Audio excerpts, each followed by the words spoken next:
ঘরের দরজায় যেই দোয়া লিখে রাখলে কেউ কখনো জাদু করতে পারবে না। প্রিয় ভাই এবং প্রিয় বোনেরা, বর্তমান সমাজের মানুষ এতটা নিকৃষ্ট হয়ে গিয়েছে, সামান্য কথা কাটাকাটি হলে, সামান্য শত্রুতা হলেই জাদুটোনা করে ফেলে এবং এই জাদুটোনার কারণে মানুষ অনেক ক্ষতির মধ্যে পড়ে যেতে পারে এবং এই জাদুটোনা এতটা ভয়ঙ্কর যে একটা জীবন্ত মানুষকে কবর পর্যন্ত নিয়ে যেতে পারে। এটা এতটা মারাত্মক এই জাদুটোনা। এবং অনেক মেয়ে আছে দেখবেন জাদুটোনা করে তাদের বিবাহ বন্ধ করে রাখে, অথচ এটা তারাও জানে না। অনেক বিবাহ আসে, সব কিছু ঠিক হয়, কিন্তু হঠাৎ করে তার বিয়েটা ভেঙে যায় এবং এত বিয়ের জন্য চেষ্টা করে, অথচ তার কোনোভাবেই বিয়ে হচ্ছে না। এক নম্বর কারণ, বিবাহ বন্ধের জাদু করে রেখেছে এবং এই জাদুটোনার কারণে বিবাহ বন্ধু, অসুস্থতা, স্বামী স্ত্রীর মধ্যে ঝগড়া, সন্তান কথা শুনে না, আরও ইত্যাদি অনেক সমস্যা লেগে থাকে ঘরের ভিতরে। এই জন্য কোন দোয়া লিখে রাখলে, এই দোয়াটা যদি আপনি ঘরের ভিতরে লিখে আপনি যদি দরজায় টাঙিয়ে রাখতে পারেন, তাহলে ইনশাআল্লাহ কেউ কখনো জাদুটোনা করে আপনার কোনো ধরনের ক্ষতি করতে পারবে না। এবং এই জাদুটোনা করে মানুষ মূলত বিশেষ তিনটি কারণে: এক নম্বর শত্রুতা, দ্বিতীয় নাম্বার হিংসা এবং তৃতীয় নাম্বার হচ্ছে লোভে পড়ে। আপনার অনেক সম্পদ আছে, আপনার অনেক টাকা পয়সা, দেখবেন এগুলো দেখে আশেপাশের মানুষ সে সহ্য করতে পারতেছে না। আপনি লাইফে অনেক ডেভেলপ করতে পারতেছেন, অনেক সাকসেস হয়ে যাচ্ছেন, এটা কখনো মানুষ সহ্য করতে পারবে না।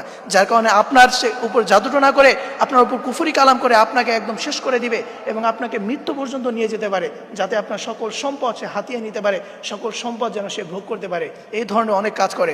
এই জন্য প্রিয় ভাই, প্রিয় বোনেরা, ঘরের দরজায় আপনি যদি এই একটি দোয়া আপনি যদি লিখে আপনি যদি ঘরের দরজায় টানিয়ে রাখতে পারেন, তাহলে ইনশাআল্লাহ কেউ কখনো জাদুটোনা করে আপনাদের সংসারের ভিতরে কখনো কেউ ঝগড়া লাগাতে পারবে না, আপনাদের সংসার কখনো কেউ বিচ্ছেদ করতে পারবে না।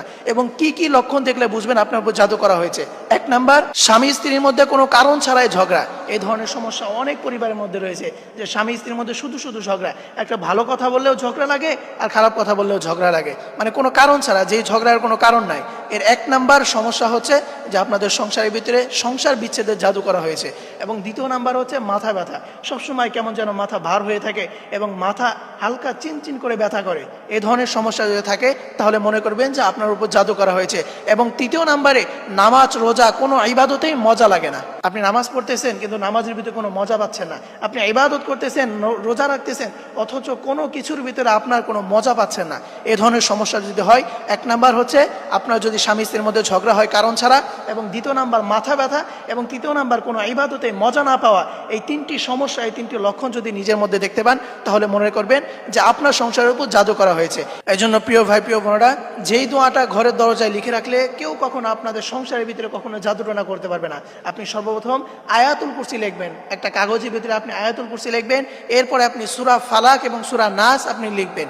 এটা যদি আপনি নিজে না লিখতে না পারেন, তাহলে কারোর মাধ্যমে আপনি এটা লিখে নেবেন। এরপরে আপনি সেটা আপনি ঘরের দরজায় কোনো একটা জায়গায় আপনি সুন্দর করে টানিয়ে রাখবেন, কোনো একটা কাগজটা একদম